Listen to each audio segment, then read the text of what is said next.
Vayan abriendo sus Biblias ahora al capítulo 3 de los Hebreos y empezamos este capítulo la semana pasada y vamos a terminarlo hoy, porque de hecho lo que se presenta en estos versos, en estos 12 versos, es un episodio.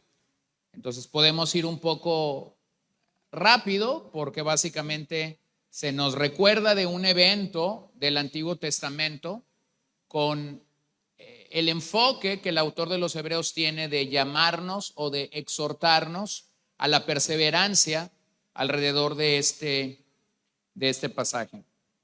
Seguimos observando en esta sección del 3:1 al 4:16 de los Hebreos que el Señor quiere que nosotros podamos reconocer que así como en los primeros capítulos Cristo era superior a los ángeles, ahora Cristo es superior a Moisés y a Josué, los líderes que Dios utilizó para liberar a la nación de Egipto, llevarla por 40 años en el desierto y finalmente introducirla a la tierra prometida, como vamos a considerar esta mañana. Vamos a estar inmersos en esa historia.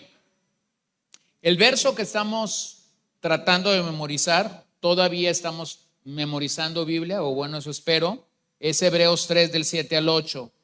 Y básicamente es el pasaje que voy a usar esta mañana para compartirlo, pero nuevamente te quiero animar a que sigas memorizando Biblia.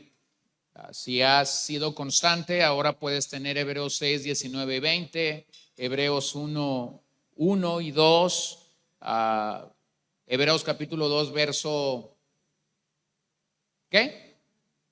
Ya los caché, ¿verdad? Y ya me cacharon a mí también. Hebreos 3 del 7 al 8, el verso del 2 no lo recuerdo ahora, pero están al final de su bosquejo. Entonces, si no has sido fiel en memorizar Biblia, al final del día de hoy, Hebreos 2:8, 2:10, 2:10. Les animo nuevamente y lo que hacemos es mantenernos memorizando un mismo verso mientras estamos en ese capítulo. Entonces, debería de no ser tan difícil porque has tenido como 2-3 semanas en cada verso. Creo que ese es el primero en el que solamente estamos dos domingos. Entonces, vamos a iniciar. Hay 2 ejemplos en este capítulo, uno bueno y uno malo. Ya hemos visto el bueno la semana pasada. El ejemplo positivo de Moisés siendo un líder fiel para Israel. Lo primero que el capítulo 3 nos comunica es que Moisés fue un líder fiel para la casa de Israel, así como Jesús fue fiel en el momento en el que él ministró. Moisés también fue fiel y ese es un buen ejemplo a seguir. Moisés es un buen ejemplo a seguir porque nosotros debemos mantenernos fieles al Señor. Pero específicamente esta mañana quiero hablar de el ejemplo negativo que este pasaje nos comunica. Israel fue infiel e incrédulo a Dios. Qué increíble, ¿no? Y eso yo quiero destacarlo desde el inicio de este mensaje. Moisés, como líder de Israel, fue fiel. Israel, como el pueblo al que Moisés estaba liderando, fue infiel. Entonces nada más piénsalo. Ambos estuvieron bajo la nube, ambos estuvieron bajo la columna de fuego, ambos sabían dónde quedaba el tabernáculo, ambos sabían que habían salido de Egipto y que estaban caminando hacia la tierra prometida. Y sin embargo nosotros tenemos a un hombre fiel y tenemos a un pueblo infiel.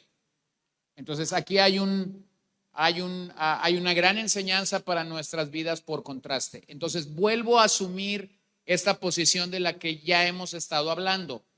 En una congregación, en una iglesia, tú puedes tener ambas cosas. Tú puedes tener gente fiel al reino, gente fiel al evangelio y gente infiel. Entonces vamos a tratar de llegar al punto esta mañana. Lo que tenemos en estos versos finales del capítulo 3 es una exhortación y así lo tenemos que recibir como una exhortación. Así lo tenemos que leer como una exhortación para no caer en los errores de la nación de Israel en días de Moisés. Las palabras claves en estos versos son hoy, y reposo. Usted va a escuchar las veces que esas dos palabras se repiten en estos versos. Hoy y reposo. La palabra reposo en el contexto de la nación de Israel y mayormente de los israelitas que habían salido de Egipto y que estaban caminando hacia Canaán, para ellos el reposo significaba entrar a la tierra prometida. Habían salido de la esclavitud, habían cruzado el Mar Rojo, estaban por una serie de eventos sucediendo en el desierto mientras ellos estaban encaminando. Ellos iban a reposar de este peregrinaje cuando entraran a la tierra prometida. Para nosotros esa palabra reposo tiene tres connotaciones distintas. Para el creyente reposo tiene tres diferentes maneras de entender. Número uno, nuestro reposo en Cristo cuando llegamos a la salvación. El pecador que viene por gracia al Señor encuentra reposo en Cristo, ¿cierto? Segundo, el pecador que encuentra reposo en Cristo no solamente reposa del hecho de que es salvo, también reposa en el hecho de tener acceso a nuevas bendiciones que solo estar en el reino te otorga. Entonces, por un lado tenemos reposo en la persona de Cristo, reposo en las bendiciones actuales que Cristo da a un creyente y finalmente reposo cuando estemos en la patria celestial. ¿Lo ves? Para Israel era la tierra prometida y otra idea también de Israel para entender el reposo era el Shabbat.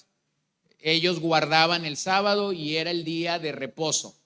Entonces ellos tenían, la palabra reposo para ellos podía significar eso, entrar en la tierra prometida, guardar el Shabbat, el sábado, el día en el que Dios había descansado en la creación. Para nosotros como creyentes tiene que ver nuestra unión con Cristo en la salvación, el hecho de que somos bendecidos, como Pablo dice en Efesios, se nos ha dado toda riqueza espiritual. Bueno, pero tienes acceso a esa riqueza espiritual solo en Cristo.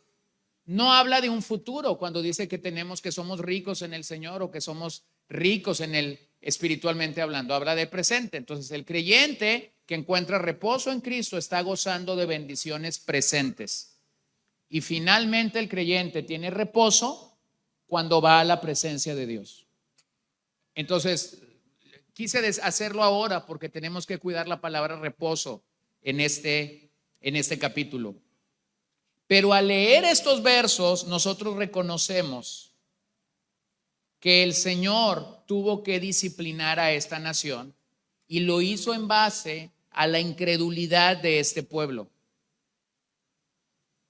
El Evangelio realmente nos da una posición correcta delante del Señor, nos libra del poder y de la pena del pecado, como hemos visto en los versos anteriores, pero ese mismo Evangelio nos llama a perseverar en la fe para entrar en la tierra prometida. Entonces, si vamos a perseverar en la fe, nosotros vamos a necesitar exhortar y ser exhortados. Exhortar y ser exhortados. Observen algo.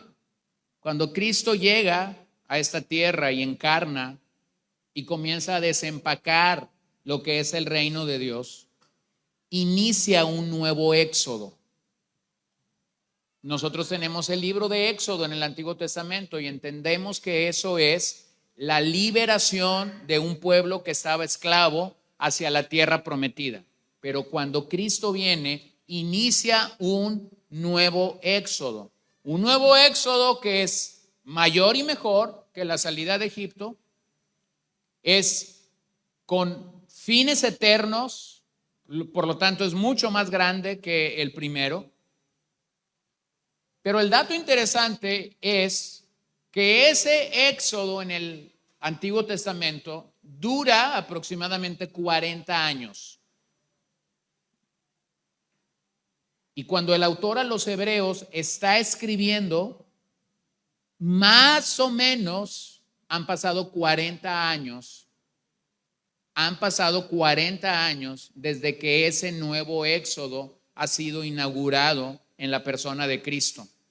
Así que cuando los hebreos reciben este documento, que refiere los 40 años de Israel saliendo de Egipto hacia la tierra prometida, ellos más o menos podían identificarse con 4 décadas de que Cristo ha iniciado un nuevo éxodo para la iglesia en el Nuevo Testamento. Así que la advertencia tendría mucho sentido para ellos cuando se da la cita de estos 40 años. En el verso 6, que fue el verso final de la semana pasada, se nos llama a mantenernos firmes hasta el final, y ahora se nos advierte a no imitar a Israel. La razón por la que no debemos imitar a Israel es que Dios derramó su ira y su disciplina sobre ellos, y entonces ellos no entraron al reposo de Dios. Ellos no entraron al reposo de Dios. Así que observemos primero el ejemplo negativo, la advertencia a no endurecer nuestro corazón, y segundo, el llamado y la exhortación a la perseverancia. Versos 7 al 12. Por lo cual, como dice el Espíritu Santo, si ustedes oyen hoy su voz, no endurezcan sus corazones como en la provocación, como en el día de la prueba en el desierto, donde sus padres me tentaron y me pusieron a prueba y vieron mis obras por 40 años, por lo cual yo me disgusté con aquella generación y dije, siempre se desvían en su corazón y no han conocido mis caminos. ¿Cómo juré en mi ira? Lo vuelvo a leer. ¿Cómo juré en mi ira? No entrarán en mi reposo.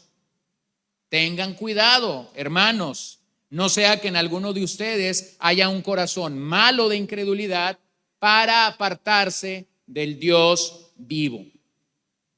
Observen ese versículo que comunica mucho. ¿Cómo juré en mi ira?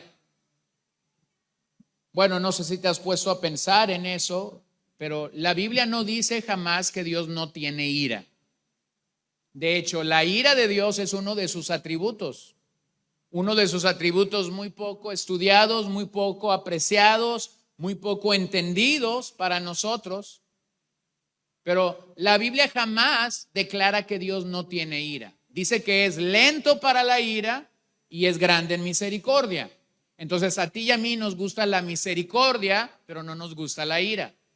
Entonces, como no nos gusta la ira, tratamos de pasar rápidamente por pasajes como juré en mi ira y no nos detenemos realmente para decir o para examinar y meditar en esta declaración. Como juré en mi ira, no entrarán en mi reposo. Bueno, debemos mirar la triste historia de Israel aquí y deberíamos ser advertidos a no repetir su pecado. El pueblo de Israel falló en el desierto, a pesar de que a ellos se les llamaba a perseverar en la fe, como a ti y a mí se nos llama a perseverar en la fe. ¿Recuerda usted lo que pasó inmediatamente que el pueblo de Israel salió de Egipto? ¿Recuerda cuál fue la proeza que Dios hizo al salir de Egipto? ¿Qué hizo Dios por la nación? Abrió el Mar Rojo, ¿cierto? Eso no es como comer frijoles todos los días en la mañana. Eso no es como poner el café todos los días en la mañana. Eso no es como subirte al carro y tener que llevar a tu esposo al trabajo o a tus hijos a la escuela. Es decir, eso no está pasando todos los días, como para que el pueblo se olvidara fácilmente de que Dios había abierto el Mar Rojo en dos. No solamente eso era milagroso, sino que mientras el pueblo de Israel pasó, ni uno solo se ahogó, pero cuando los israelitas comenzaron a venir, cuando los carros de Faraón comenzaron a venir tras ellos, entonces el Señor cerró las compuertas que habían abierto y mientras los israelitas estaban siendo salvados por Dios, los egipcios estaban siendo juzgados por Dios. El ejército más poderoso, el ejército más impetuoso, el ejército que tenía el armamento más producido, más elevado, o como dijéramos en nuestros días, el más tecnológico, estaba siendo fulminado por Dios en el mismo mar o en el mismo lugar donde su pueblo estaba siendo guardado. Si eso no es poco, a unos pocos días atrás, el Señor ha traído 10 plagas sobre la nación de Israel, ha estado juzgando a la nación de Egipto y los israelitas han sido preservados y guardados. Entonces observen algo en lo que el pasaje nos está comunicando. Simplemente ese Señor quería que esta nación se mantuviera perseverando en la fe, pero ellos fracasaron. Así que esta es una advertencia por la infidelidad de la nación hacia Dios. La bisagra que une el verso 6 con el verso 7 es la expresión por lo cual, que ha dicho el autor de los Hebreos en los primeros 6 versos. Lo que él ha dicho es que Cristo es superior a Moisés. Así que es como si el verso 7 introdujera la idea como Cristo, o por lo tanto, como Cristo es mayor que Moisés, entonces nosotros no deberíamos endurecer nuestro corazón. La razón por la que el creyente no debe endurecer su corazón delante del Señor es que Cristo es superior a Moisés. Él es mejor que Moisés. Pero eso tiene una connotación importante. Si Dios juró en el día de Moisés que estos no entrarían en el reposo de Dios por causa de su incredulidad, y Jesús es mejor que Moisés, entonces lo que el pasaje apunta es una advertencia a nosotros. Entonces Hebreos en este momento tiene que darnos 2 verdades sobre la Escritura para comprobar que Dios ha hablado. Verdad número 1, la inspiración divina de las Escrituras. Dios ha hablado. El Espíritu Santo habla hoy. Escuchen que cuando el pasaje introduce esa expresión, está en una forma presente. No está diciendo que el Espíritu Santo habló en días de Israel en el desierto, aunque es una verdad. El Espíritu Santo había hablado, o Dios había hablado en el desierto a través de Moisés. Pudo haber dicho el autor, como ustedes saben, Dios habló a la nación de Israel en días de Moisés, y nosotros dijéramos amén a eso. Pero el autor prefiere hacer algo para nosotros, para darnos una idea clara a entender. El Espíritu Santo está hablando hoy. Así que ese es un recordatorio a ti y a mí de algo muy sencillo que ya hemos mencionado mucho mientras hemos avanzado en la epístola de los Hebreos. Cuando las Escrituras hablan, Dios mismo está hablando. Cuando las Escrituras te dicen algo, es porque Dios mismo te lo está diciendo. No ocupa mandarte un recado con nadie más. No ocupa mandarte un recado con alguien más. No ocupa enviarte un memorándum o un correo electrónico. Cuando las Escrituras hablan, Dios mismo está hablando. Doctor Albert Mohler dice de esto: cuando escuchamos las Escrituras, leemos las Escrituras, estudiamos las Escrituras o las encontramos de alguna manera, podemos estar seguros que Dios nos está hablando. Bueno, y esto de la encontramos de alguna manera. No sé si te ha pasado, pero posiblemente no has leído la Biblia un par de días o semanas y de repente llegas a donde alguien está hablando de la Biblia y dice algo como esto: esta mañana en mi lectura bíblica Dios me habló, y comienza a decir lo que Dios le habló. Bueno, tú has sido infiel para leer la Biblia, pero el Señor de todas maneras te va a alcanzar con su palabra si Él quiere alcanzarte en ese momento. ¿Qué es lo ideal? Lo ideal es que un cristiano está leyendo las Escrituras continuamente. ¿Por qué? Porque Dios las inspiró divinamente. Y de eso está dando testimonio el autor de Hebreos cuando dice que el Espíritu Santo está hablando hoy. Número 2, el carácter vivo de esas Escrituras. El carácter vivo de esas Escrituras. Hay 2 expresiones que me encantan del verso 3 del capítulo 3 y del capítulo 4. Primero, aquí en el capítulo 13 nos dice que Dios está vivo. Servimos a un Dios vivo. Y luego en el 4:12 de Hebreos se nos dice que la palabra de Dios es viva y eficaz. ¿Qué te dice eso? Bueno, lo que eso te comunica es el carácter del Dios al que servimos. Es un Dios vivo.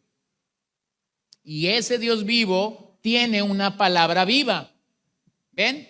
La palabra comunica el carácter de Dios. ¿Cómo es ese Dios? Vivo. ¿Cómo es esa palabra que Dios tiene? Viva. Entonces está comunicando su carácter. Ese Espíritu Santo que había hablado en días de Moisés, ahora dice el autor a Hebreos, está hablando hoy. Cuando los lectores de esta epístola escucharon este mensaje, cuando esta epístola fue leída de forma original, estaba hablando de forma presente para ellos. Cuando esta epístola con el paso de los meses comenzó a ser copiada y llegar a otros lugares y llegar a otras congregaciones locales, bueno, cuando esa epístola se leyó entre otras congregaciones que no eran los oyentes originales, el Espíritu Santo estaba hablando hoy para ellos. Esa es la manera como nosotros tenemos que confiar que cuando entonces la palabra de Dios habla a nuestras vidas, es viva. Es decir, ahora mismo nosotros tenemos acceso a una palabra que es viva. Fue viva, esa palabra fue viva para Israel cuando estuvo en el desierto, fue viva para la congregación de los hebreos cuando se leyó, es viva para nosotros hoy y seguirá siendo viva en cada generación cuando se es fiel a ella. Es decir, por eso importa que el tiempo en el que aquí se nos habla es tiempo presente. ¿Cuál fue la razón entonces por la que la nación de Israel no entró en el reposo, no entraron en la tierra prometida? La razón que se introduce aquí es que ellos no creyeron la palabra que Moisés les comunicó. Y la palabra que Moisés le comunicó no era otra cosa sino la palabra de Dios, porque Moisés simplemente se mantuvo fiel a la revelación que Dios le había conferido. Así que lo que tienes aquí, hermano, es un claro llamado a confiar en la palabra del Señor. Hebreos 4:12.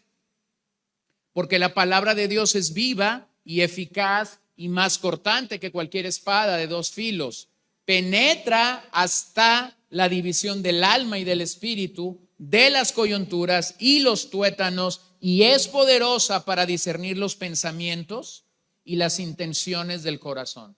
¿Por qué deberíamos nosotros confiar en la palabra de Dios? Porque la palabra de Dios goza del carácter de Dios. Es viva, es eficaz, va a penetrar, va a cortar lo que está mal, va a arreglar esta división entre el alma y el espíritu y va a discernir nuestros pensamientos y nuestras intenciones de corazón que por naturaleza son pecaminosas.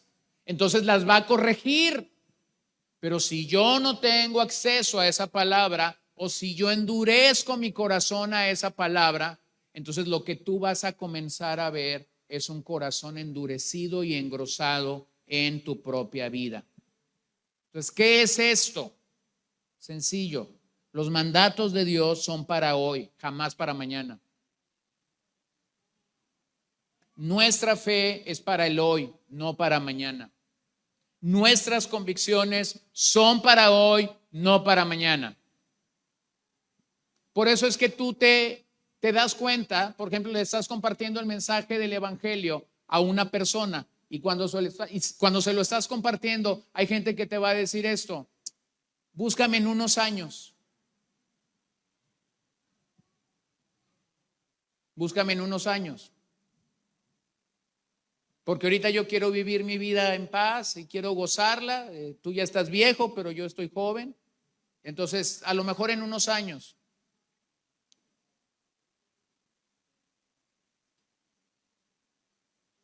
Mañana, no hoy. Pero cuando lees todos esos mandatos te das cuenta que Dios claramente nos está hablando del sentido de urgencia que un creyente debería tener para oír la voz del Espíritu Santo el día de hoy. Ese es el sentido de urgencia con el que leemos las Escrituras. Ese es el sentido de urgencia con el que debemos atender los mandatos del Señor. Porque eso es lo que te lleva a reconocer que hoy es el día de decisión para ti y para mí. ¿Por qué postergar una decisión que la propia palabra de Dios te está indicando que esto es lo que debes hacer? ¿Qué es lo que hace la incredulidad entonces? Lo que hace la incredulidad en tu vida, en mi vida, como en la vida de cualquier pecador, es estar bajo la tiranía del mañana. La incredulidad nos lleva a estar bajo la tiranía del mañana y no bajo el poder del evangelio que te dice: si escuchas atentamente la voz de Jehová tu Dios hoy. Así que el recordatorio de este verso es sencillo: no somos dueños del tiempo. Y como no somos dueños del tiempo, entonces como creyentes tenemos que estar en el hoy y no en el mañana. Hay dos peligros para un creyente: el ayer y el mañana. El ayer te esclaviza a pecados pasados. El ayer te esclaviza a pecados que posiblemente tú no te has perdonado a ti mismo, aunque Dios ya te los perdonó.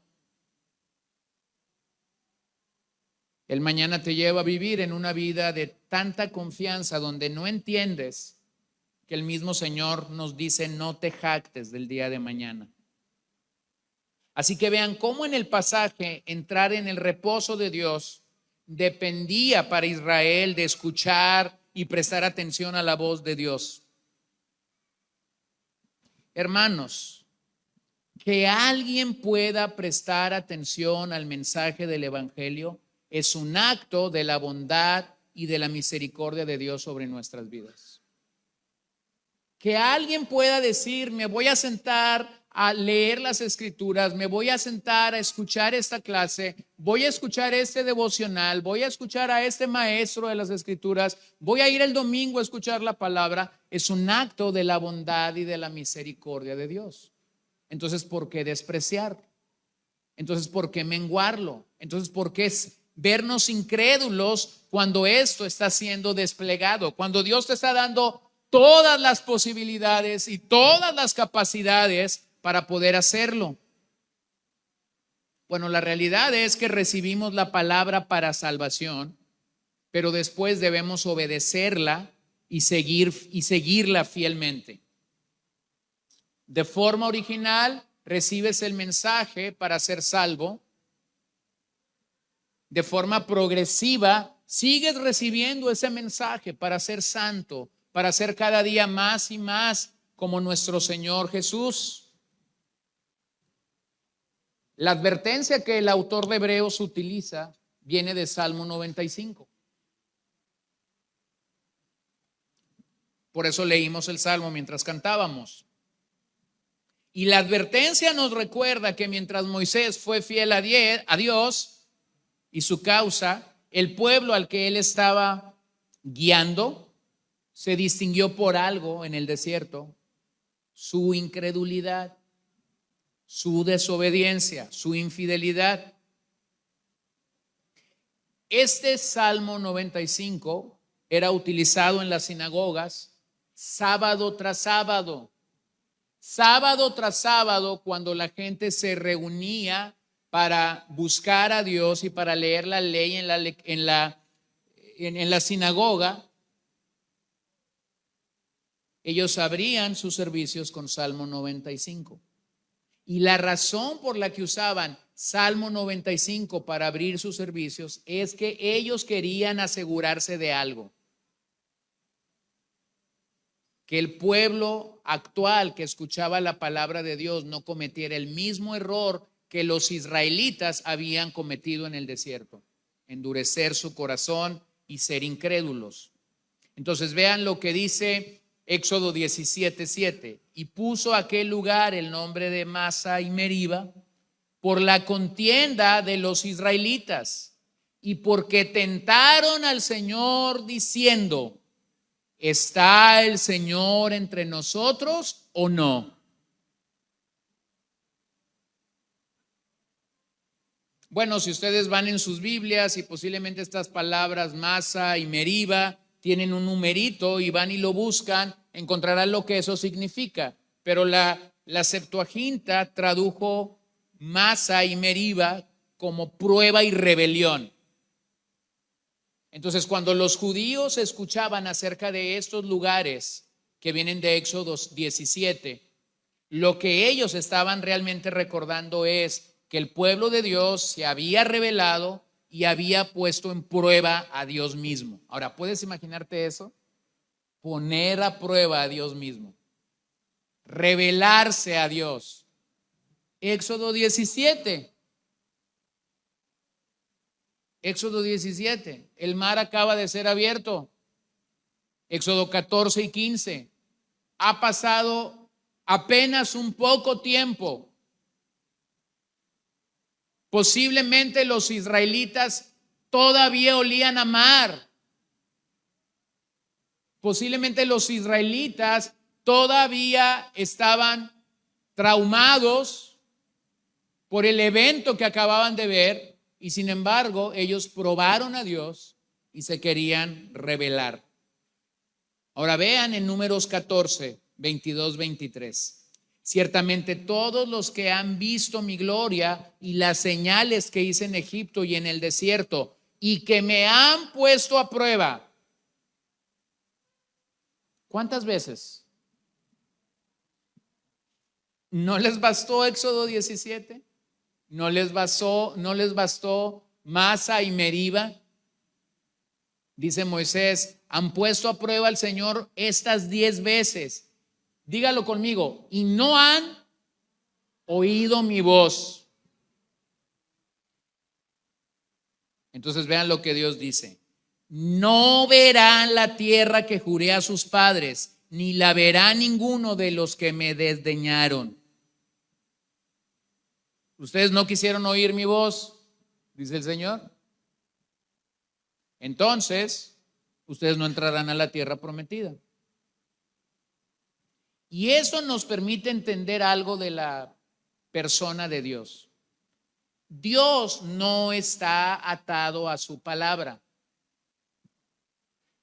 porque Dios les había prometido una tierra, pero ellos no entraron a esa tierra. Dios no está atado a su palabra. Esa parte Jonás no la entendió, porque cuando Jonás fue a Nínive a predicar el evangelio, Dios le había dicho: en 40 días los voy a fulminar. ¿Los fulminó 40 días después? No. Entonces Dios no está atado a su palabra.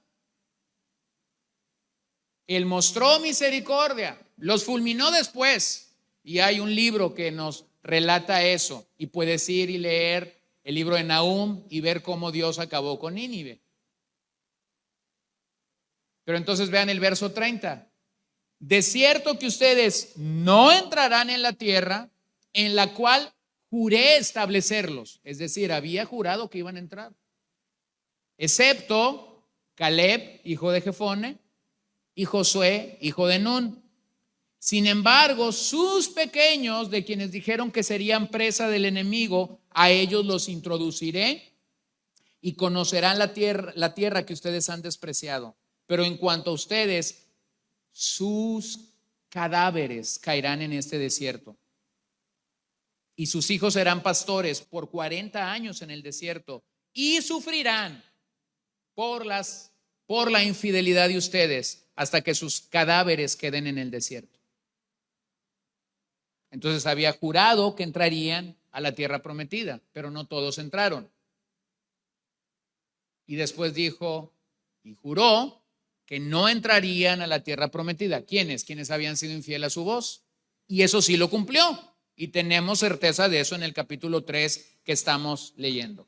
Entonces, pareciera ser que la conducta de Israel abarca para nosotros desde el acto original de rebelión hasta el culminante. El acto original de rebelión es Éxodo 17 hasta Números 14 que hemos leído. 10 veces. Bueno, si sigues esas 10 veces son fácil de encontrar, pero no tenemos el tiempo de señalar esas 10 veces. El acto original fue en Éxodo 17, ellos se rebelaron, ellos no creyeron en Dios, finalmente están en Cades Barnea, muy cerca de la tierra prometida. 12 príncipes son enviados para examinar la tierra y cuando ellos regresan, Josué y Caleb dicen, podemos hacerlo en el Señor. Otros 10 príncipes dicen, no podemos hacerlo. Y la nación se levantó en incredulidad delante del Señor. No creyeron en la promesa de Dios de darles esta tierra prometida. Y entonces si contamos Cades Barnea en adelante son 38 años. Si contamos todo el peregrinaje en el desierto son 40. Entonces no está mal cuando alguien dice que por 38 años Dios se dedicó a matar israelitas, porque más o menos es la cuenta que tenemos. De Egipto a Cades Barnea 2 años, de Cades Barnea a la tierra prometida 38 años. ¿Qué pasó durante esos años? Bueno, esta gente vio milagro tras milagro.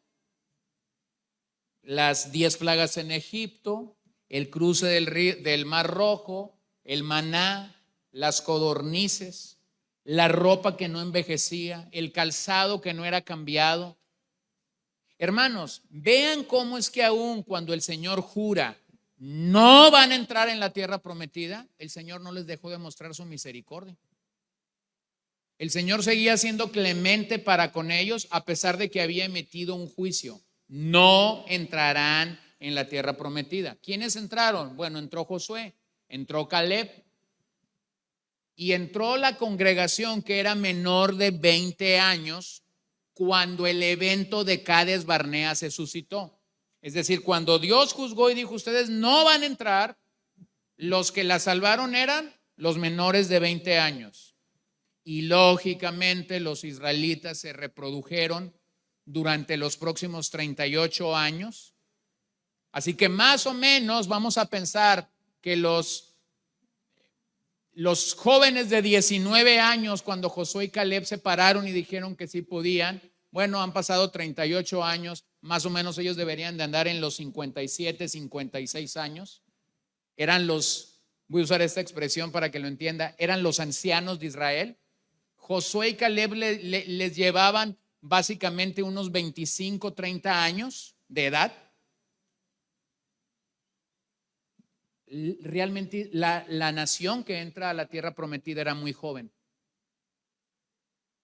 Pero esas eran las señales que Dios había querido dejar para ellos. Si usted sigue leyendo Números 14, se va a dar cuenta de algo. Cuando el juicio de Dios vino, todavía Israel sigue mostrando su incredulidad. Ahora ellos quieren levantar a un líder que los dirija de regreso a Egipto. Y es que cuando nosotros no obedecemos la voz de Dios, cuando nosotros no confiamos en la palabra del Señor, nosotros vamos a comenzar a actuar en la carne. Y cuando actuamos en la carne, hacemos pensar a otros que nosotros somos mejores. ¿Usted puede ver esto? ¿Alguien queriendo liderear a esa congregación de regreso a Egipto? ¿Lo puede imaginar? Bueno, esos son los esfuerzos de nuestra carne. Querer hacer cosas que nosotros pensamos o creemos que podemos hacer muy bien. La realidad es que el Señor probó a este pueblo en el desierto y ellos fallaron en mantener sus corazones orientados hacia Dios. Aunque vieron las obras de Dios, nunca se volvieron a Dios de todo corazón. Fueron bendecidos por la gracia de Dios en el desierto, pero jamás se arrepintieron de su incredulidad. Jamás vas a encontrar una narración en esos libros donde el pueblo se arrepintió de todo corazón y vino delante de Dios clamando, Señor, líbranos de tu juramento. Ten misericordia de esto que tú has dicho. Jamás lo vas a encontrar. Fue todo lo contrario. Ellos resistieron las amonestaciones de Dios y jamás creyeron a Él. Así que el Señor juró que esa nación incrédula no entraría en la tierra prometida y lo cumplió. Hermanos, eso tiene que recordarnos algo a ti y a mí. Dios está vivo y no es domingo de resurrección. Porque si fuera domingo de resurrección y declaramos que Cristo está vivo, ¡ay! Aleluya. No, esto es una realidad. Dios ha dicho, no van a entrar en la tierra prometida. Y la manera de demostrar que Él está vivo es que no entraron en la tierra prometida. Esto no es una calcomanía de esas que vendemos a veces. Cristo te ama, sonríe. Lo que el pasaje realmente está haciendo es refrescar la memoria de los israelitas en el tiempo de Hebreos. Porque si de algo la Biblia nos advierte desde Génesis hasta Apocalipsis, es que la vida cristiana se trata de andar en los caminos del Señor, ¿cierto? Somos llamados a andar en los caminos del Señor. Proverbios habla mucho de eso, Salmos habla mucho de eso, Eclesiastés habla mucho de esos. Los profetas diciendo, regresen a las sendas antiguas, vengan a las calzadas. Pero Israel despreció los caminos del Señor y no quiso conocerlos una y otra vez.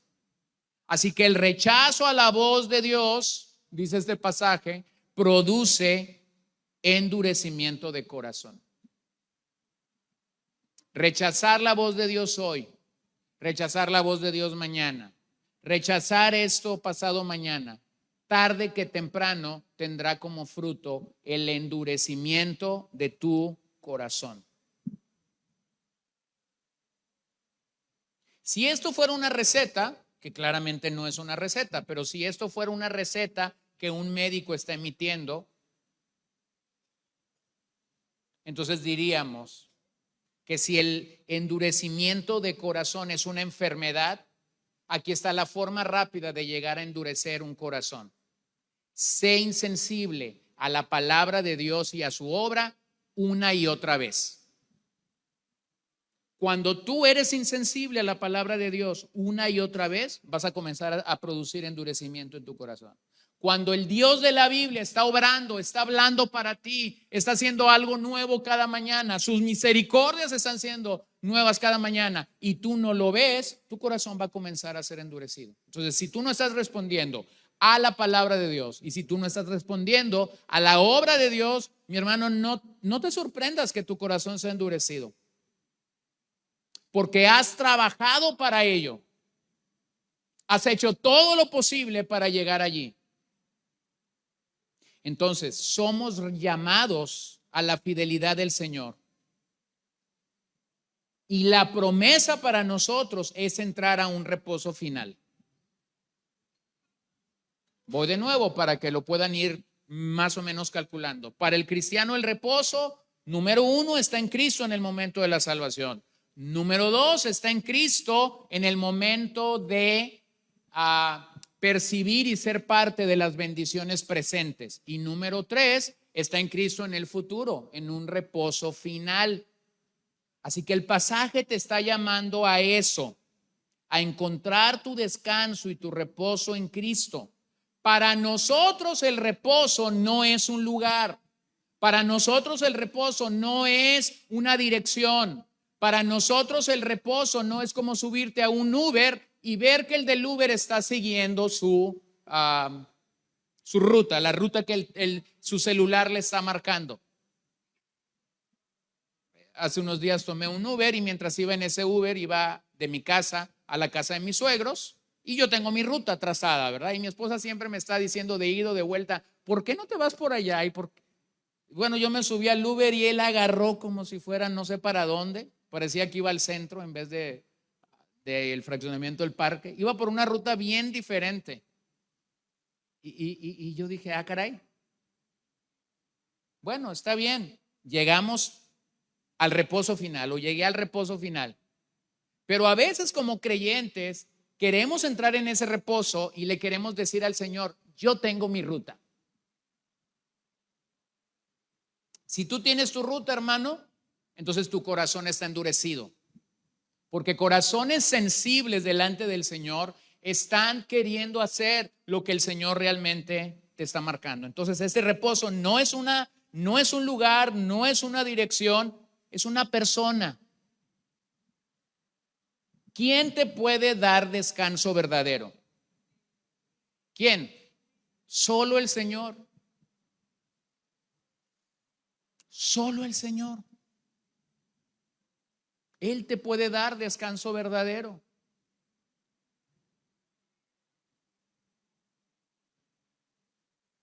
No, lírica no te da descanso verdadero. Celebrex no te da descanso verdadero. Un tecito de tila o de valeriana no te da descanso verdadero. Una rica cena no te da descanso verdadero. Te puede caer mal y no vas a descansar. No, solamente el Señor te brinda descanso verdadero. Pero para los israelitas, ese reposo nunca llegó, porque ellos no pudieron entrar en la tierra prometida. Así que nuestro reposo se da en Cristo por medio de la salvación.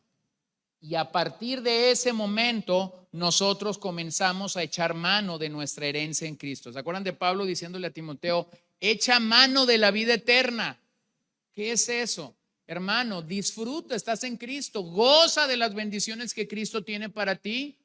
¿Por qué tienes que vivir en amargura? ¿Por qué tienes que vivir en rencor? ¿Por qué tienes que vivir esclavo y preso de condiciones y situaciones que no comunican a otros tu identidad en Cristo? Así que para nosotros hay dos cosas que están pasando en la vida de un creyente. Tenemos un reposo de salvación porque ya estamos en Cristo desde el día que creímos. Entonces ya no estamos con ese peso del pecado, con esa pena del pecado brillando sobre nuestras vidas, pero también deberíamos tener un reposo de sumisión. Y ese reposo de sumisión nos permite disfrutar de las bendiciones de Dios en el presente. Si tú no estás disfrutando del día a día en el Señor, entonces posiblemente no estás reposando en Él en ese sentido. Tú empiezas a leer el libro de Eclesiastés y te das cuenta cuando empiezas a leer el libro de Eclesiastés que Salomón intentó con todo, ¿no? Mujeres, dinero, comida, locura, sabiduría. Y de repente dice, nada de esto me satisfizo. Entonces Salomón se formula una pregunta, ¿cuál es el fin del hombre? Y él se la contesta de una manera que tú dices, ¿eso es? Dice Salomón, bueno, el hombre sale y trabaja. ¿Cuál es el fin del hombre? Que disfrute lo que coma, que disfrute lo que bebe y que disfrute su trabajo. Fin del asunto. Y por eso la expresión vanidad de vanidades se repite una y otra vez. Ahora, no te lo está diciendo cualquier tipo, te lo está diciendo el hombre del que la Biblia dice que en su momento no hubo alguien tan sabio como él.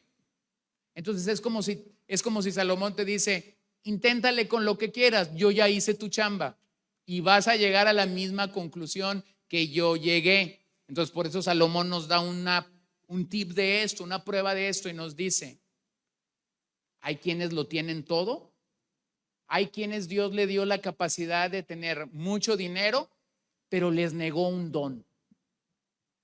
¿Cuál es ese don? Dice Salomón, disfrutar lo que tienen. Entonces es vano, porque lo tienes todo, tienes un gran trabajo, tienes una gran despensa, tienes todo lo que tú quieres beber, pero no lo disfrutas. Tienes un T-bone steak en tu plato, pero resulta que lo querías unos milímetros más gordito. Tienes frijoles en agua y sal, pero resulta que los querías charros. Tienes unos charros, pero resulta que los querías puercos. Tienes unos puercos, pero resulta que los querías negros. Te dan unas tortillas de harina así, cuando las querías un poco más grande, o cuando lo sonorense que traes dentro te sale y querías de estas cosas largotas que dan allá en Hermosillo, estas sábanas, ¿no? No estamos contentos. Y entonces vean cómo nuestro corazón comienza a endurecerse porque no estamos reposando en el Señor en nuestro presente. Entonces el verdadero creyente entra en el reposo desde el momento de la salvación. Pero los judíos incrédulos en el día de Hebreos ni siquiera habían entrado a ese reposo. Y aquí es cuando en la epístola podemos tener ciertas lagunas y confusiones. Vuelvo a decirlo, a la comunidad a la que el autor está hablando, al compañerismo al que el autor le está escribiendo, era una mezcla de gente que realmente ya había entrado en el reposo de Cristo, ya habían sido salvos y su salvación está garantizada por la obra intercesora de Cristo. Pero entre ese compañerismo había judíos incrédulos que estaban queriendo regresar al sistema levítico y la advertencia para ellos era: no vas a entrar en tu reposo. Y el reposo ahí era la salvación. Cuando no entendemos ese particular, entonces se nos hace una trifulca y pudiéramos asegurar que esta gente, lo que el pasaje está diciendo es que iban a perder la salvación. No, no dice eso, porque ni siquiera habían sido salvos. No tienen absolutamente nada que perder porque nunca lo habían tenido. Así que somos llamados a mantenernos siguiendo a un Dios vivo y no muerto. Vean Josué 3:10, porque la idea viene de allí. Josué añadió: en esto conocerán que el Dios vivo está entre ustedes y que ciertamente expulsará de delante de ustedes a los cananeos, a los hititas, a los heveos, a los fereceos, gergeseos, a los amorreos y a los jebuseos. ¿Cómo era el Dios de Josué? Era un Dios vivo. ¿De qué está tomando ilustración el autor de los Hebreos? De lo que está pasando en el desierto. Bueno, la epístola a los Hebreos te comunica 4 veces que Dios está vivo. En el 3:12, en el 9:14, en el 10:31 y en el 12:22. Es decir, lo que el autor de los Hebreos quiere evocar en nuestra mente es que pensemos así: el Dios vivo que introdujo a Josué en la tierra prometida es el mismo Dios que está con nosotros. Y por eso es que utiliza la expresión Dios vivo. Así que en conclusión, en estos primeros versos, ¿qué tenemos? Una advertencia seria.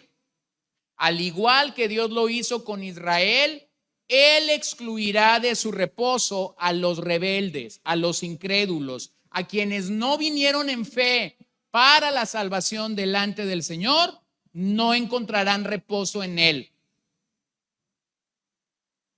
Así que el gran peligro era morir del lado equivocado del Jordán. Morir del lado equivocado del Jordán simple y sencillamente significaba algo: habías estado en incredulidad delante del Señor. Por lo tanto, tenemos que guardarnos de la incredulidad, porque Dios no excusó al Israel incrédulo de su castigo. Número 2, vean la solución que Dios da a esto. ¿Cuál es la solución que Dios da al problema del endurecimiento del corazón y al problema de la incredulidad? Bueno, Dios dice, y Dios sabe cómo hacerlo. Lo que Dios dice es: necesitamos ser exhortados. Demostrar la incredulidad de Israel, el autor pasa a exhortarnos a no caer en esa incredulidad. Verso 13. Antes, es decir, antes de que caigamos en la incredulidad, antes de que tengamos un corazón endurecido, exhórtense los unos a los otros. ¿Cuándo? ¿Cada qué? Cada día. ¿Cómo está hablando el Espíritu Santo? ¿Cuándo está hablando el Espíritu Santo? Hoy, cada día. ¿Cómo deberíamos exhortarnos delante del Señor? Cada día. Mientras todavía se dice hoy. No sea que alguno de ustedes sea endurecido por el engaño del pecado.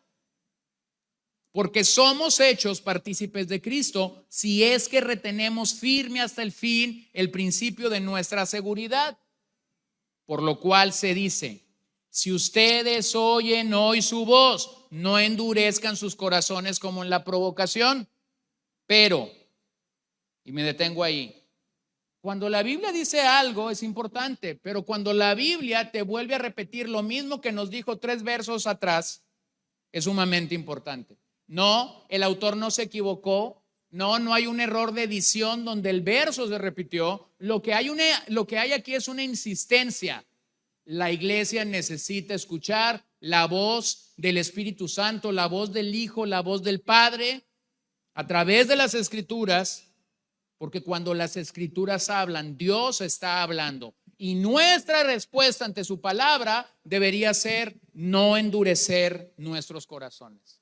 Y entonces el autor termina su argumento haciendo preguntas muy lógicas que están aquí presentadas para nosotros. Verso 16. ¿Quiénes, habiendo oído, lo provocaron? ¿Quiénes fueron? Los israelitas. ¿Acaso no fueron todos los que salieron de Egipto guiados por Moisés? Sí los guió. Moisés fue fiel, pero ellos fueron infieles, pero sí los guió. 17. ¿Con quiénes se disgustó por 40 años? Con la nación incrédula. ¿No fue con aquellos que pecaron, cuyos cuerpos cayeron en el desierto? ¿Y a quienes juró que no entrarían en su reposo, sino a los que fueron desobedientes? Vemos pues que no pudieron entrar a causa de su incredulidad. Vean que hay una serie de pecados desplegados aquí en cada pregunta. Y de hecho el capítulo 3 te señala varios pecados de Israel: desobedientes, rebeldes, tercos. Pero el mayor de todos los pecados está en el verso 19. Vemos pues que no pudieron entrar a causa de su incredulidad. Entonces Israel pecó porque no le creyó a Dios. Ese es el mayor pecado que la raza humana tiene: incredulidad. ¿Se acuerdan cuando Dios cuestionaba a los fariseos acerca de su posición ante la ley? Los cuestionaba acerca de su rigurosa y estricta observancia de la ley.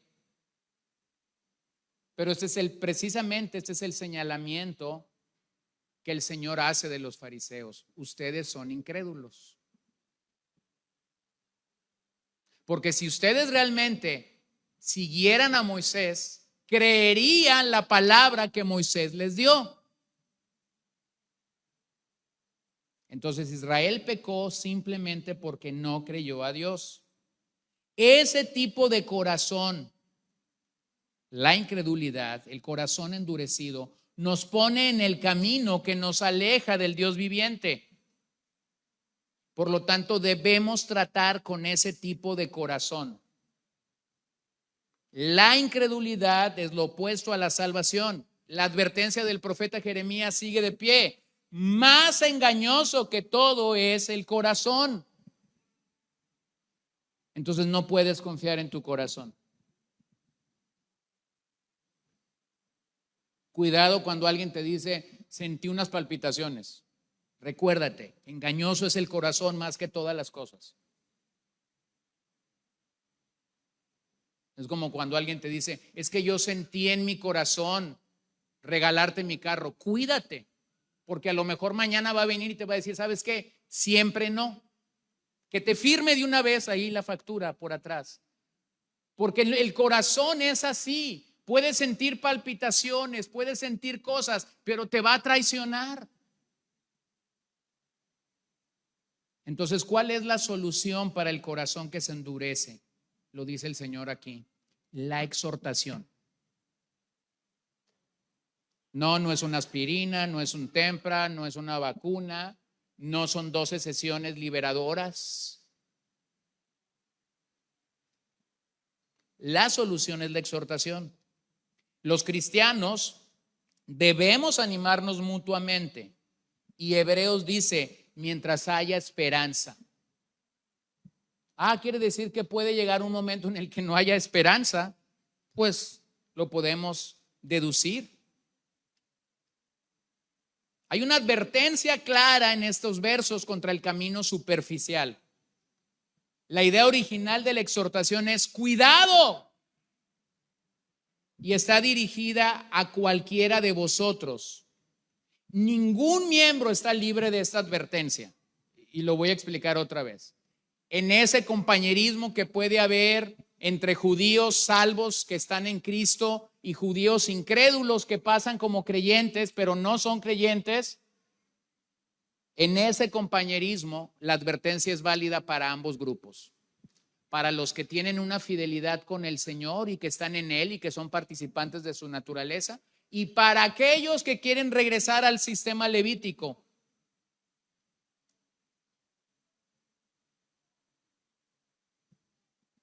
Entonces aquí es cuando necesitamos comenzar a aterrizar esto. El no salvo no entrará en reposo con Cristo. Es decir, no tiene ese reposo en Cristo. Mientras no tenga ese reposo de forma inicial en Cristo, entonces él no puede pensar en su reposo final. Él no puede pensar que estará en el cielo. Porque para llegar al cielo, primero tú y yo tenemos que encontrar reposo en el Señor. Es decir, tenemos que estar en Cristo. Pero entonces, ¿cómo funciona esta advertencia para un creyente? Para un creyente, esta advertencia funciona como algo real. Tú puedes estar en Cristo, pero si tú no tienes reposo en la persona de Cristo el día de hoy, entonces no experimentarás el descanso de la presencia de Dios en tu vida y las bendiciones asociadas con Cristo el día de hoy. Entonces lo que necesito comunicar es sencillo. Si nosotros no encontramos reposo en el Señor en nuestro día, te vas a perder la vida cristiana y las bendiciones que la vida cristiana conlleva por no encontrar reposo en el Señor en tu día. Esa advertencia está dirigida a personas con apariencia externa, pero que no reflejan la condición de un corazón transformado por Cristo. Mira Colosenses 3:16, que la palabra de Cristo habite en abundancia en ustedes, con toda sabiduría, enseñándose y amonestándose unos a otros con salmos, himnos y canciones espirituales, cantando a Dios con acción de gracias en sus corazones. Que la palabra de Cristo abunde en ustedes, amonestándose unos a otros. Entonces la solución para un corazón endurecido es la exhortación, es la amonestación. Pero la clave para recibir la exhortación bíblica es tu respuesta. La clave para recibir la exhortación bíblica es tu respuesta. Yo puedo exhortarte, tú puedes exhortarme. La exhortación pudo ser basada en 1 o 2 versos bíblicos y la apreciación puede ser correcta. Pero ahora la pelota está en tus manos. Depende de cómo vas a recibir esa exhortación y lo que vas a hacer realmente. La respuesta puede ser en humildad o puede ser en orgullo. La humildad te llevará a bendición. El orgullo finalmente te llevará a endurecer el corazón.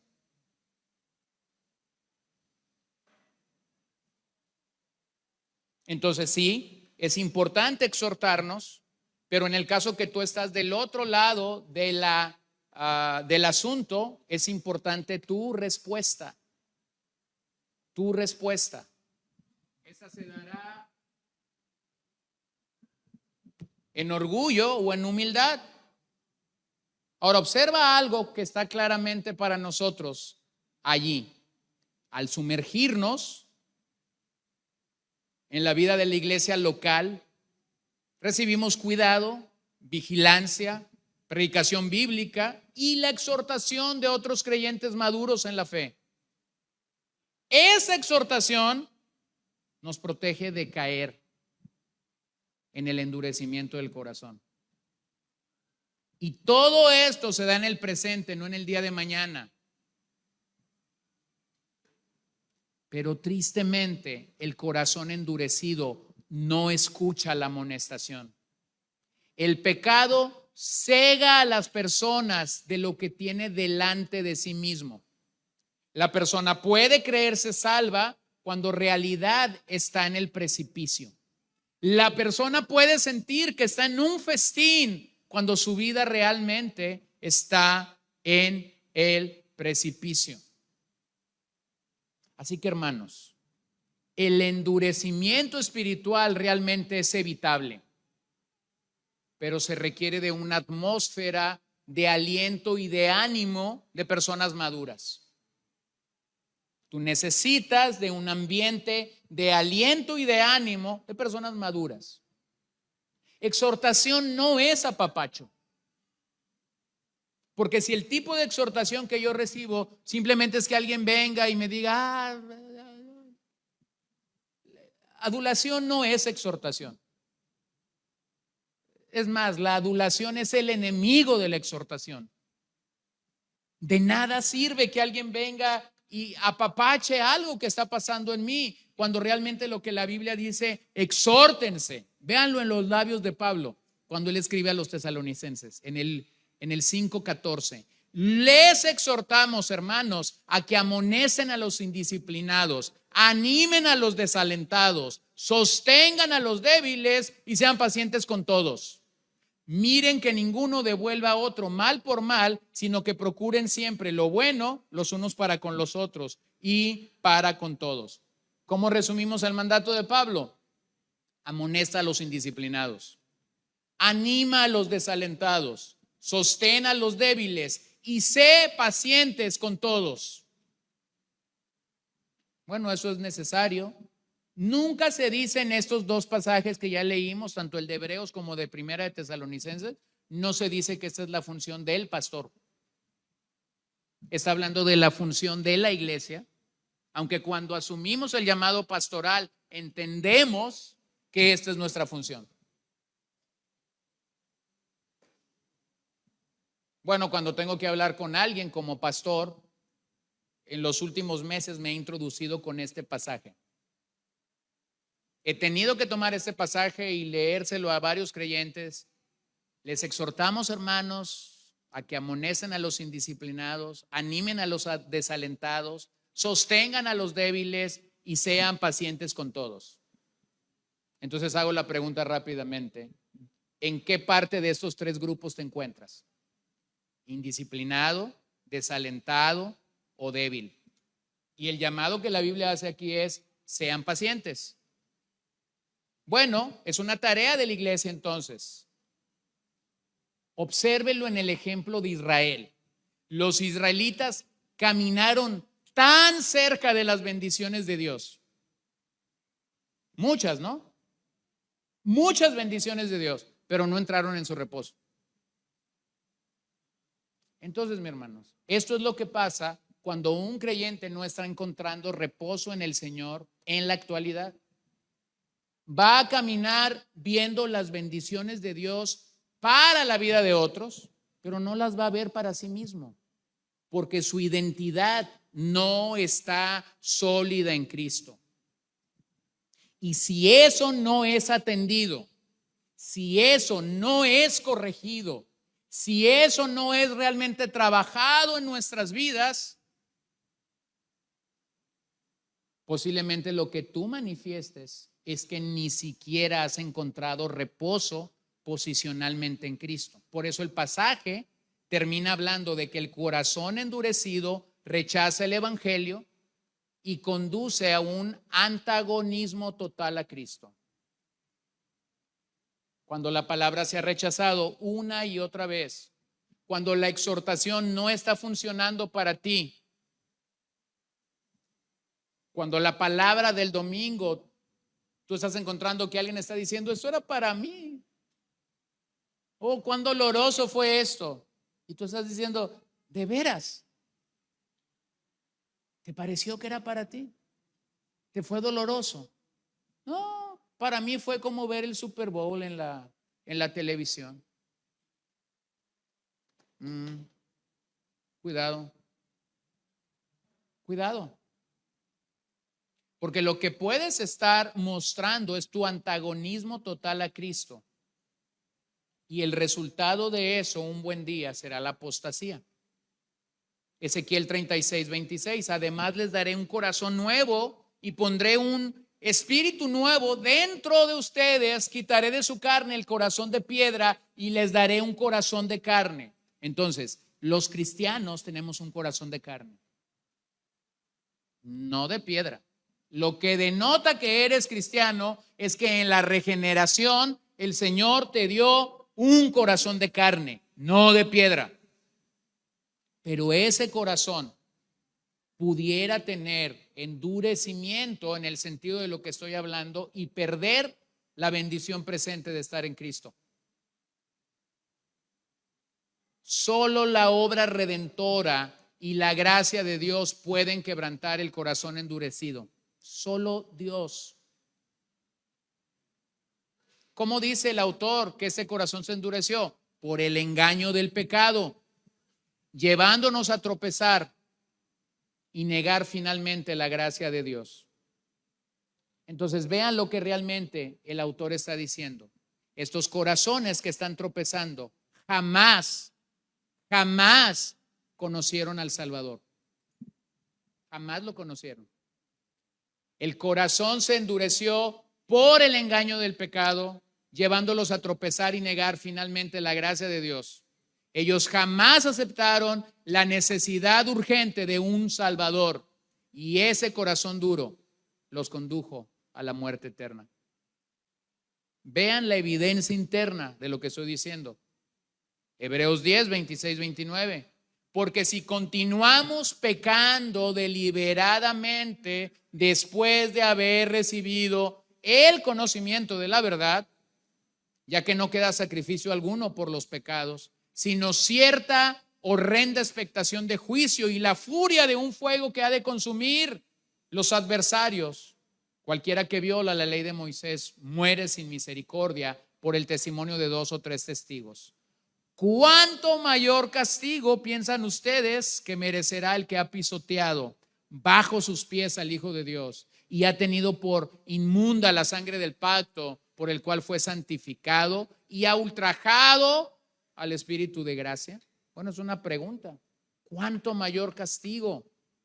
Véanlo en Hechos 19:9. Pero cuando algunos se endurecieron y se volvieron desobedientes, hablando mal del camino ante la multitud, Pablo se apartó de ellos, llevándose a los discípulos, y discutía diariamente en la escuela de Tirano. Lo que un corazón endurecido finalmente hace es llevarte a la apostasía. Dejarás de tener acceso al llamado externo de Dios. Es decir, dejarás por lo menos de escuchar la palabra de Dios. Así que exhortar a nuestros hermanos en cuanto a su corazón es un ministerio urgente para la perseverancia de la fe en el Evangelio. Es un mensaje urgente para la perseverancia de la fe en el Evangelio.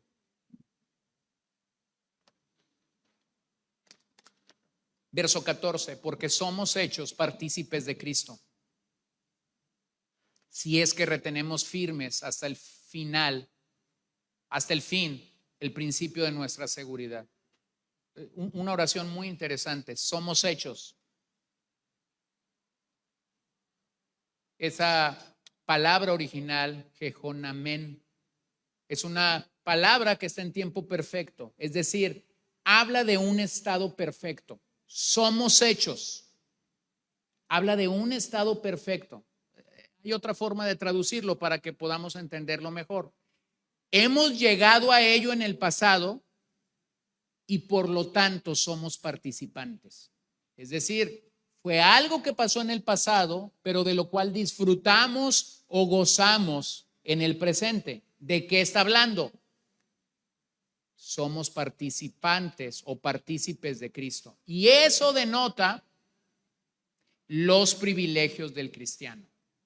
¿De qué está hablando el autor cuando dice que hemos llegado en el pasado y por lo tanto somos participantes en el presente? De los privilegios que el cristiano tiene. Esa es una palabra favorita para el autor de los Hebreos. La repite varias ocasiones en toda la epístola, en el 1:9, en el 3:1, en el 6:4, en el 12:8. Dios es el único que es capaz de iniciar la obra salvadora en nuestras vidas. Y cuando lo hace, nos comparte a Cristo sin reservas. Es decir, nos hace partícipes o participantes de Cristo sin reservas. Pero a la vez estos pasajes nos llaman a perseverar en nuestra fe. ¿Cómo perseveramos en nuestra fe? Cuando hacemos de ello nuestra responsabilidad. Cuando sabemos que tenemos que perseverar en esta fe y esa fe es alimentada por la gracia de Dios. Entonces, si regresas al verso 6 del capítulo, vas a ver que se nos llama a retener la fe. Pero ahora en el verso 14 agrega algo, retener firme. Y la idea ahí de retener firme alude a algo verdadero, alude a algo que es válido, alude a algo que es confirmado o garantizado por este Dios vivo. En otras palabras, aquí retener firmemente significa la fiabilidad o firmeza del compromiso cristiano. Ese compromiso que te lleva a entender la obra de Dios en tus vidas. Ese compromiso que nos lleva a conservar nuestra confianza en Cristo hasta el final, ya que esta perseverancia es necesaria para participar de Cristo. Hebreos 9:28. Así también Cristo, habiendo sido ofrecido una vez para llevar los pecados de muchos, aparecerá por segunda vez sin relación con el pecado, para salvación de los que ansiosamente lo esperan. ¿Quiénes son los que ansiosamente lo esperan? Los que están perseverando en la fe. Alguien que no persevera en la fe no está esperando al Señor. Véanlo en Filipenses 1:6. Estoy convencido precisamente de esto, que el que comenzó en ustedes la buena obra, la perfeccionará hasta el día de Cristo Jesús. Entonces, lo que esos versos te están comunicando es que Cristo salvó completamente a los que van a Dios, no los salvó a medias. No los salvó a medias. Y está orando por ellos. Y Hebreos te comunica que está intercediendo por ellos cada momento. Pero los creyentes genuinos deben aferrarse y deben proteger su resistencia y deben exhortar a otros y deben ser exhortados por otros. Entonces, esto no es un cabo suelto. Esto no es nada más decir palabras por decir. La perseverancia entonces en el capítulo 3 es la señal de que hemos recibido a Cristo. ¿Quién no estaba reteniendo fielmente la fe en el día de los hebreos? Incrédulos judíos. Es decir, gente que venía a la iglesia, pero que era incrédula. Ellos no podían retener la fe. Y no podían retener la fe porque no han encontrado su reposo inicial en Cristo. Es decir, no son salvos. Ellos no podían retener la fe, por eso estaban regresando al sistema levítico. Estaban abrazando de nuevo lo que en algún momento había sido su religión, aparentemente, pero lo que están comunicando es: nunca vinieron y encontraron reposo en Cristo realmente.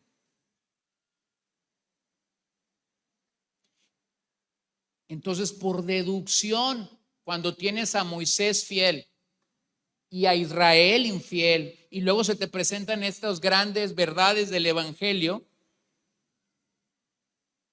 llegas a reconocer que quien es infiel a la causa muestra que nunca fue realmente participante de Cristo. Nunca participó de Cristo. Y si nunca participaste de Cristo de forma inicial, mi querido amigo, tú no tienes el poder para vencer sobre el pecado. El pecado va a venir y te va a vencer. Y eso es una advertencia para ti muy claramente. Puedes pasar décadas y décadas en la periferia del mundo cristiano, en la periferia de una iglesia evangélica, pero si no has nacido de nuevo, el pecado te va a estar derrotando continuamente porque no tienes el poder que el Espíritu Santo otorga sobre creyentes genuinos para vencer sobre el pecado. Vean lo que el autor de los Hebreos dice de aquellos que verdaderamente son salvos. 7:25. Por lo cual Él también es poderoso para salvar. ¿Para cuándo? No para un ratito. Para siempre a los que por medio de Él se acercan a Dios. Por medio de Él se acercan a Dios, puesto que vive. ¿Cómo vive? Perpetuamente para interceder por ellos. No duerme. ¿Le ha pasado eso? ¿Alguien le ha pedido alguna vez oración por algo? No sé, una enfermedad. Y le habla como a las 11 de la noche. Y le dice, ora por mí, me estoy muriendo. Y tú dices, sí, le cuelgas y ¡pium! Te fuiste. ¿Y cuál crees que es la noticia la mañana siguiente? Murió. Y no sé cómo tomes eso. Si eres más o menos así muy emocional, vas a vivir días tormentosos. Vas a querer desaparecer todas las fotos que tengas de esas personas. Porque vas a confiar y vas a decir, es que yo no oré, por eso se murió. Ay, mi hermano, no eres tan importante. Ese puede ser un efecto. Y el otro efecto es muy concha. Decir, no, nos sale lo teólogo y lo decimos, Dios es soberano. Y era la hora de morir. Las dos verdades son ciertas. Dios es soberano y Él dice, cuando nos morimos, tú tenías que haber orado por Él. Entonces aquí está el punto. Nuestra intercesión es muy deficiente. Muy deficiente. Nos piden que oremos por una cosa y oramos por otra. Nos piden que oremos a una hora y oramos 3 días después. Pero el Señor está orando perpetuamente por aquellos que Él ha salvado. Y luego véanlo en el 13:22. Les ruego, hermanos, que soporten la palabra de exhortación, pues les he escrito brevemente. Y esa es la manera de resumir la epístola a los Hebreos. Es una exhortación y es breve, nomás 13 capítulos. Gracias a Dios. Entonces Spurgeon decía de este verso, fe al principio, fe al final y fe durante todo el trayecto. Esto es lo único importante. Nosotros necesitamos mantenernos confiando en el Señor. Y del verso 15 al 18 se nos recuerda de nuevo el pecado de la incredulidad. Se nos recuerda de nuevo que esta fue la razón por la que el pueblo de Israel no entró en el reposo de la tierra prometida. Nuevamente la Septuaginta traduce esto como las provocaciones de Israel que amargaron su relación con Dios. Las provocaciones de Israel que amargaron su corazón con Dios.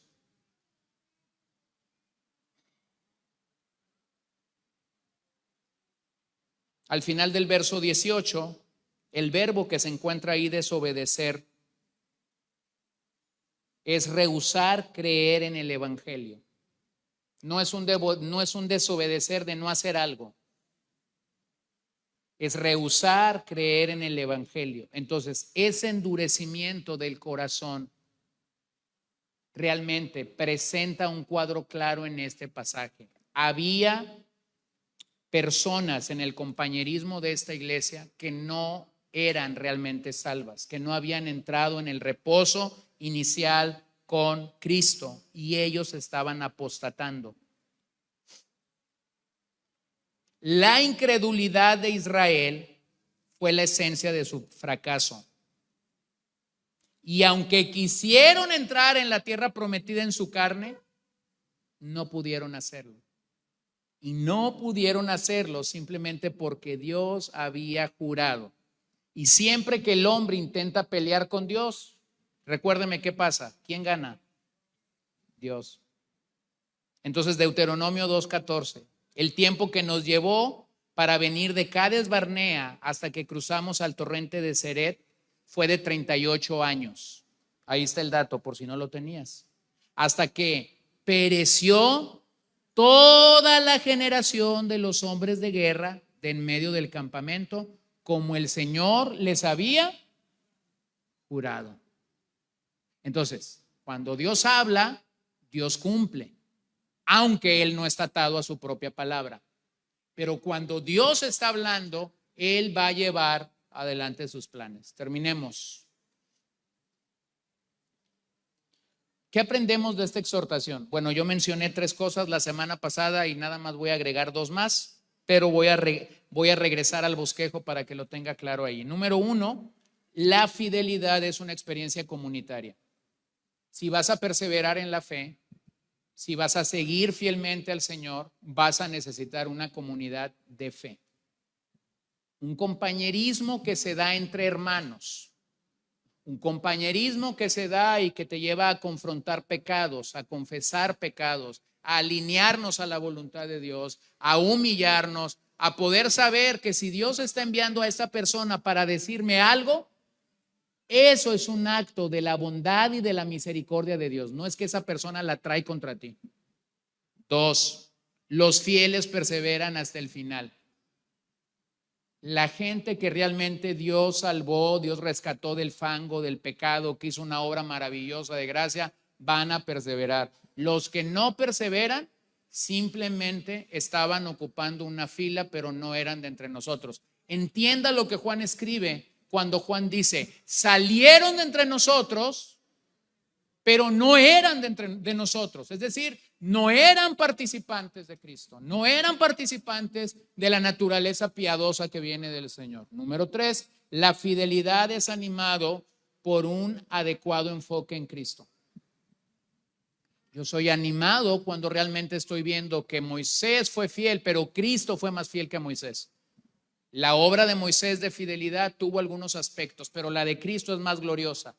Número 4, la fidelidad es volitiva como intelectual. Es decir, tiene que ver con mi voluntad,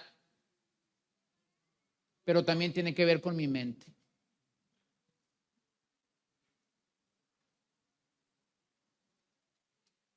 Se dice de este personaje Chesterton que él decía en la época donde él vivía, era común el sombrero.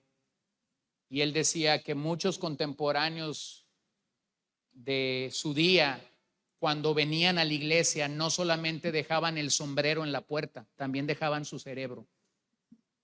Y entraban a la iglesia sin cerebro. Eso es para que más o menos lo entiendan. Se requiere tu cerebro, pero también se requiere tu voluntad. De nada te sirve entender que tienes que perseverar en tu mente si no tienes la voluntad para hacerlo. Y número 5, la incredulidad obstaculiza a la fidelidad. Si tú alimentas la incredulidad, tu fidelidad se va a ver obstaculizada. Tu corazón se va a ir endureciendo. Por lo tanto, los oyentes no deben seguir las pisadas de Israel. Nosotros el día de hoy no tenemos por qué seguir las pisadas de Israel. Tenemos que aferrarnos a nuestra confianza cristiana. Tenemos que mantener un corazón sensible. Tenemos que mantener un corazón vigilante frente al pecado. Y la palabra de exhortación el día de hoy es esta. Hoy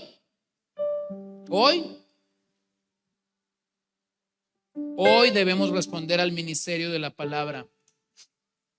Porque la única manera de ser fieles al Señor es cuando tenemos una clara y saludable idea de quién es Jesús. Es cuando voluntariamente escogemos obedecer al Señor y cuando voluntariamente decidimos tener una alentadora relación con la comunidad de fe.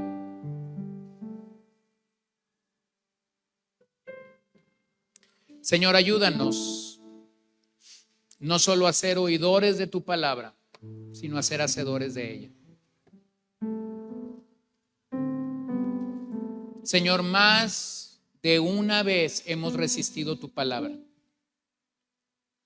Más de una vez, al escuchar el mensaje de las Escrituras, he pensado que eso es algo personal que el predicador tiene contra mí.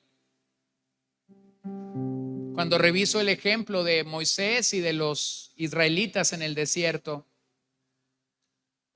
puedo ver que cuando el corazón se endurece, muchos se pueden levantar en contra de, como lo hicieron en el día de Moisés, queriendo levantar una revuelta para regresar a Egipto, no valorando la gran obra libertadora que tú les habías hecho. Esa comunidad incrédula que no creyó a tu palabra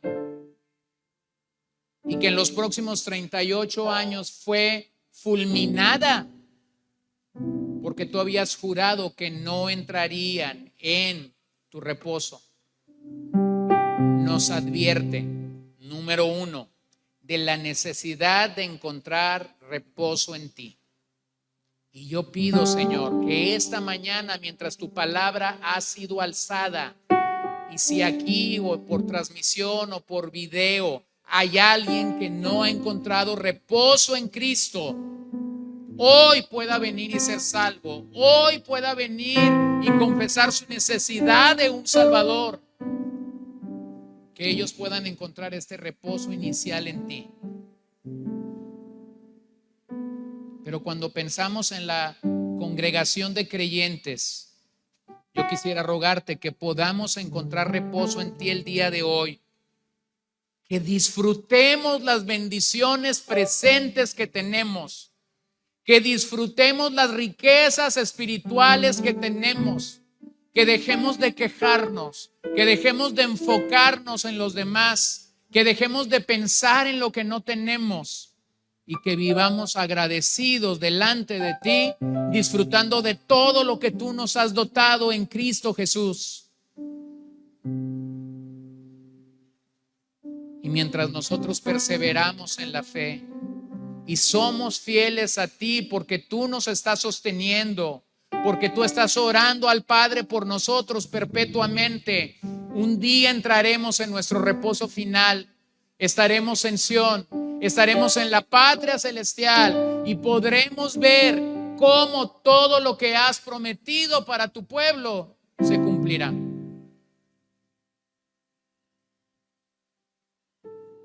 Para algunos, Señor, el día es hoy, porque al escuchar esta exhortación pueden identificar una vida cristiana mediocre y ellos pueden identificar y no estamos acusando a nadie, pero pueden identificar en su propia vida superficialidad, falta de compromiso, falta de atender el mensaje de las Escrituras. Y su corazón camina hacia el endurecimiento y el engrosamiento sin poder ver tu mano poderosa, sin poder estar agradecidos por tu bondadosa y buena misericordia hablando el día de hoy para nosotros. Cualquiera que sea, Señor, la condición de esta audiencia, tú la sabes, yo no. Tú la conoces. Pero necesitas de nuestra humillación para venir delante de ti.